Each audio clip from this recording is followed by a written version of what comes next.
In today's video, I'm going to teach you how to integrate Zoom with GoHighLevel. Before we jump in, a quick note to set you up for success.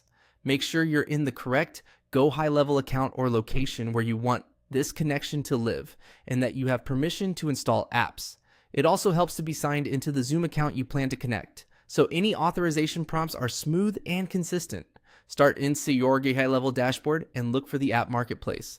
You'll typically find it in the left-hand menu. This is where GoHighLevel houses official integrations that are safe to use and maintained over time. Opening the marketplace ensures you're installing the right connector rather than relying on custom workarounds. Once you're in the marketplace, use the search bar and type Zoom. This narrows the list so you don't have to scroll through every app. Spelling matters here. If you don't see it at first, double check the keyword or make sure filters aren't hiding anything.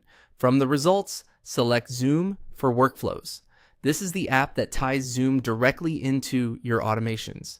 With it, you can have workflows create Zoom meetings, drop meeting links into messages, and keep your process consistent without manual copying and pasting.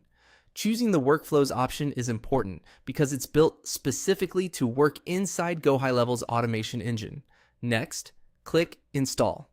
This adds the app to your account and prepares the connection. During installation, you may be prompted to review what the integration can do, like create or manage meetings on your behalf. That's expected, and it's how GoHighLevel and Zoom stay secure while passing data between them. After reviewing, click Continue.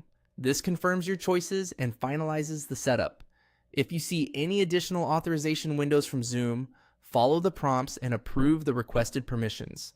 Those permissions allow the integration to generate meeting details directly inside your workflows so you don't have to. That's it for the core installation. From here, you'll notice Zoom options available when you're building or editing automations in GoHighLevel. A good practice is to run a quick test meeting inside a sandbox or test workflow to confirm you're getting the right meeting links and that time zones and naming conventions look the way you expect. If your team collaborates across locations, make sure everyone knows which Zoom account is connected so meetings are created in the right calendar and under the right host. With this integration in place, your automations become more reliable and your client experience more seamless. Thanks for watching and happy building.